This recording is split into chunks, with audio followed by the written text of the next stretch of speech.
Travel along, Catholic pilgrims, for 1 year as we read through St. Faustina's diary. Join me, Amy Thomas, each day for a short reading out of the diary which brought us a deeper understanding of Christ's divine mercy. Hey there, Catholic pilgrims. Welcome to day 251 of our readings from St. Faustina's diary. So we have entered into Notebook 4. Yesterday we started off Notebook 4 with a nice prayer to Christ and also one to our Blessed Mother. And today we are going to talk about why it is so hard for us to give mercy to others. It's not hard for Christ, but it sure is hard for us to extol mercy on someone when they most need it. And so that is what we're going to be talking about today in Notebook 4, numbers 1234 through 1238. Jesus, Mary, and Joseph, Krakow, August 10th, 1937. Notebook 4. All for you, Jesus. I desire to adore your mercy with every beat of my heart, and to the extent that I am able, to encourage souls to trust in that mercy, as you yourself have commanded me, O Lord. In my heart, in my soul, there is a dark night. My spirit has come up against an impenetrable wall that hides God from me. But this darkness is not of my doing. Strange indeed is this torture of which I fear to write in full. But even in this state, I am trying to be faithful to you, O my Jesus. Always and in all things, my heart beats for you alone. August 10th, 1937. I came back today from Rabka to Krakow. I feel very ill. Only Jesus knows how much I am suffering. During these days, I have very much resembled Jesus crucified. I have armed myself with patience in order to explain to each sister why I was not able to stay there. That is, because my health had become worse, even though I knew very well that certain sisters would inquire, not out of sympathy for my sufferings, but in order to add to them. O Jesus, what darkness is enveloping me, and what nothingness is penetrating me. But, my Jesus, do not leave me alone. Grant me the grace of faithfulness. Although I cannot penetrate the mystery of God's visitation, it is in my power to say, your will be done. August 12th. On passing through Krakow, Reverend Father Sapotsko paid me a short visit today. I had wanted to see him, and God fulfilled my desire. This priest is a great soul, entirely filled with God. My joy was very great, and I thanked God for this great grace, because it was for the greater glory of God that I wanted to see him.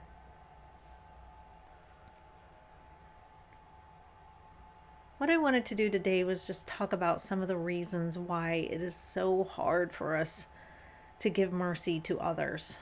And usually the people that it's hardest to give mercy to are those that are closest to us. And trust me when I say this is something that I struggle with very much myself. So I wrote down a couple of reasons why I think it's difficult for us. There are probably more. These are just the ones that came to my mind while I was thinking about what I wanted to talk about today. And so if you think of one, please put it in the comments so others can see it, because that may be why they struggle with giving mercy. So the first one that I came up with is we don't think it's just. We don't think it's just to give them mercy because they've done something so egregious that to give them mercy doesn't seem just to us. You know, we are a people that are, live our lives by laws. As much as we like to say we don't like laws, we do like laws because laws bring about order, laws keep chaos at bay, and laws help us to live, a semi-civilized society. People break laws all the time, and that's why we have police and stuff, but we are a just people.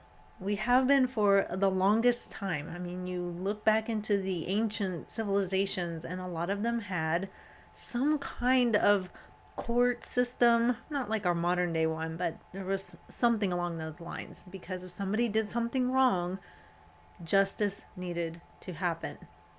And so When we hear of somebody who does something just awful, it just doesn't feel right to show them any mercy. And so one of the reasons we don't is because it just doesn't feel just. I can think of good examples right off of my head, those that molest children or those who sexually abuse children. We just really do not want to show them any mercy because it just seems unjust. Another reason is I think we believe it won't be appreciated.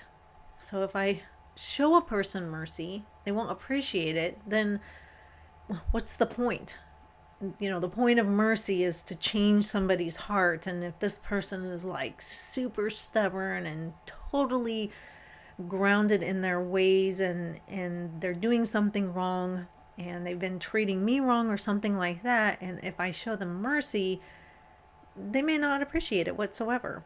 I think back to my old boyfriends. There was a lot of times when I showed them mercy for the way that they treated me and they didn't appreciate it. They didn't change. It didn't make them bat an eye. It meant nothing to them. And so it was very hard for me to continue to show any kind of mercy. Now, I needed to set up healthy boundaries, and it was a toxic situation. I could have showed them mercy by forgiving them and walking away, but it became something where I would think, well, if I show people mercy and they don't appreciate it, well, then what's the point, right?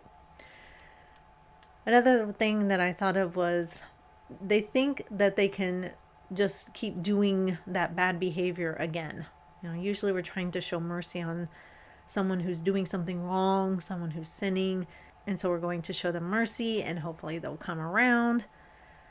But if we keep showing people mercy, they may think that they can just keep doing that same bad thing over and over and over again. And one place that I saw this a lot was in the domestic violence work that I used to be involved in. I used to counsel victims of domestic violence, and oftentimes they would forgive their abusers, take them back, show them mercy, and the same thing would happen again. Nothing ever changed. And so people stop giving mercy when that person continues to do the same bad thing over and over and over again. And then you just are sick of it and you don't think mercy works, and so you just stop. And the last one that I thought of was our pride. Our pride gets in the way. I don't want to show somebody mercy because I don't think they deserve it. They hurt me. I'm hurt. They don't deserve for me to show them any kind of kindness or anything. They should be the one coming to me. And so our pride definitely gets in the way. And here's the thing with mercy. I think a lot of people forget this. For one, we have to set up boundaries. Okay? So if you're in a toxic relationship and one that is harming you, you do need to set up appropriate boundaries. Just because you show somebody mercy doesn't mean you have to keep allowing them to hurt you over and over and over again. That's not okay. So, when I was showing my boyfriends mercy by, forgiving them every time they hurt me, and what I should have done was set up healthy boundaries, walked away, said, I forgive you. I'm not going to hold this as a grudge against you, and then just left it at that. And that should have been it. And if they ever wanted to come back and apologize, showing them mercy by accepting it and not holding a grudge. But we do have to set up healthy boundaries or people get severely hurt. And so we have to keep that in mind. I think a lot of people think that if we show mercy to somebody, then we just have to keep letting them in our lives. If we forgive somebody, they just have to remain in our lives and they keep hurting us and this is miserable and I don't want to do this anymore. So no, we can set healthy boundaries. And we have to also remember that Christ is merciful, but at the same time, he always called people out of sin. So we have to find that nice fine line that you walk there where I'm going to show you mercy, but at the same time, I'm going to say, but what you're doing is not okay. I'm not going to hate you. I'm not going to wish hell on you. I'm going to forgive you. However, this has to change. Okay, you are hurting yourself or you're hurting someone else or you're hurting me over and over and over again because you continue to do this really bad thing. And so until you fix that, I'm going to have to set up boundaries, but I will show you mercy. And so Christ was merciful, but he also called people out of sin. You know, the woman who came to him that was committing adultery, he drew the line in the sand, and the Pharisees all walked away because they wanted to stone her. Christ was merciful to her, but he did tell her, you're gonna have to stop doing what you're doing, but I still love you. So, if you have any thoughts about why it is so hard for us to extend mercy, let me know what your thoughts are. And I hope this is helpful. And maybe when you're struggling to show somebody mercy, maybe just stop and pray and just try to figure out why you are struggling to show mercy. And that might help you, figure out what is the best course to take. So that is all for today, Catholic Pilgrims. I'll see you back here for day 252. And until then, live the faith boldly and travel well.